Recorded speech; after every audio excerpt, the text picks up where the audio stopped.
আসসালামু আলাইকুম বন্ধুরা, আজকে আবারও একটা রান্নার ভিডিও নিয়ে আপনাদের সামনে চলে এসেছি। বন্ধুরা, আজকে আমি ডিমের কারির রেসিপি বানিয়ে আপনাদের সঙ্গে শেয়ার করব। বন্ধুরা, আপনারা পুরো ভিডিওটা দেখতে থাকুন। ডিমের কারির জন্য এখানে আমি সমস্ত রকমের উপকরণ রেডি করে নিয়েছি। ডিমটাকে আগে থেকে আমি সিদ্ধ করে ছাড়িয়ে পরিষ্কার করে একটু ছুরি দিয়ে কেটে কেটে নিয়েছি এইভাবে। কড়াটা আমি বসিয়ে দিয়েছি, কড়াটা গরম হয়ে গেছে। এবার সরষের তেল দিয়ে দেব।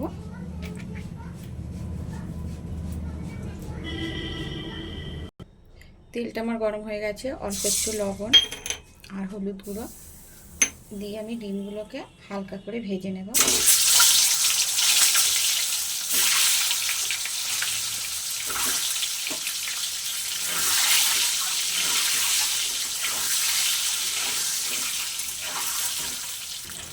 ডিমগুলো আমার হালকা করে ভাজা হয়ে গেছে, এবারে তুলে নেব।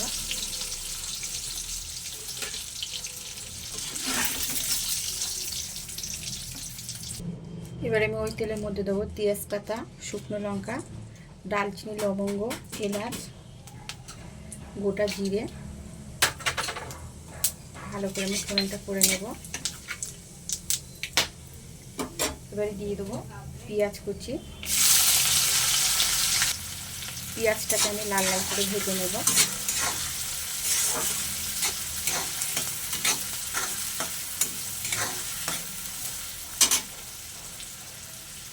এর মধ্যে আমি দিয়ে দেবো কটা গোলমরিচ। একসঙ্গে ভালো করে লাল লাল করে ভেজে নেব।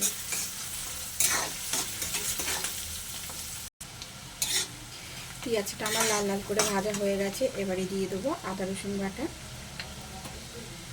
আদা রসুন বাটার পেঁয়াজটা আরেকটু ভালো করে ভেজে নেব, যাতে আদা রসুনের গন্ধটা চলে যায়।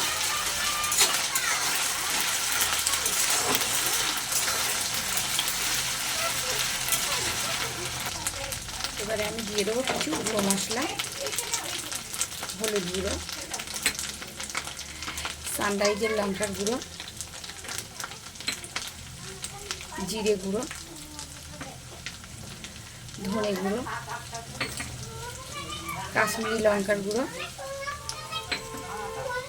পরিমাণ মতো লবণ। একসঙ্গে ভালো করে কষে নেব। এবার অল্প একটু জল দেবো, দিয়ে মশলাটা আরেকটু ভালো করে কষে নেব।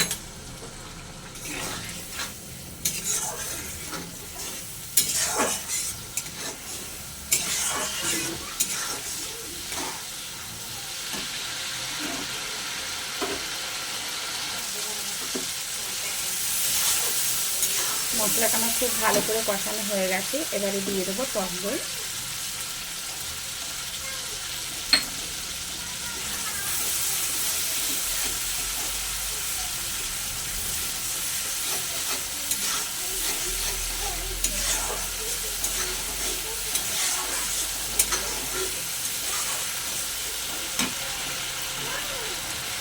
এবারে দিয়ে দেবো পোস্ত, চারমগজ আর কাজু বাদাম একসঙ্গে বাটা।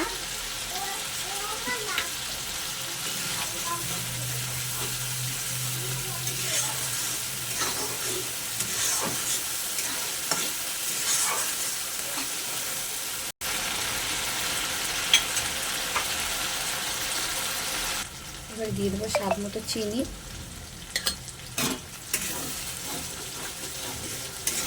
মশলাটা আমার খুব ভালো করে কষানো হয়ে গেছে।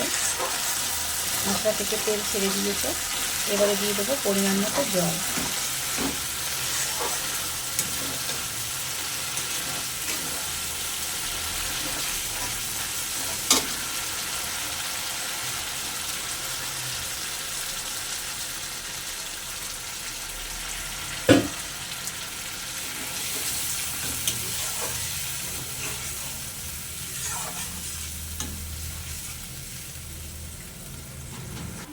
ঝোলটা আমার খুব ভালো করে ফুটে গেছে। এবারে আমি ভাজা ডিমগুলো একে একে দিয়ে দেব।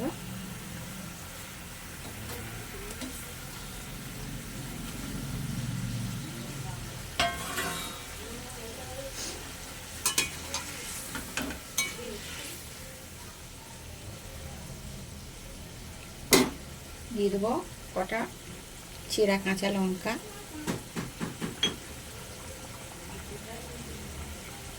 উপর থেকে আমি কিছু ধনেপাতা কুচি ছড়িয়ে দেব।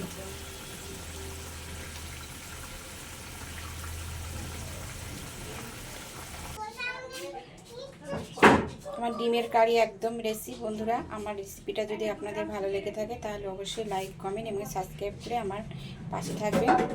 সবাই সুস্থ থাকবেন, সাবধানে থাকবেন। বন্ধুরা, ধন্যবাদ।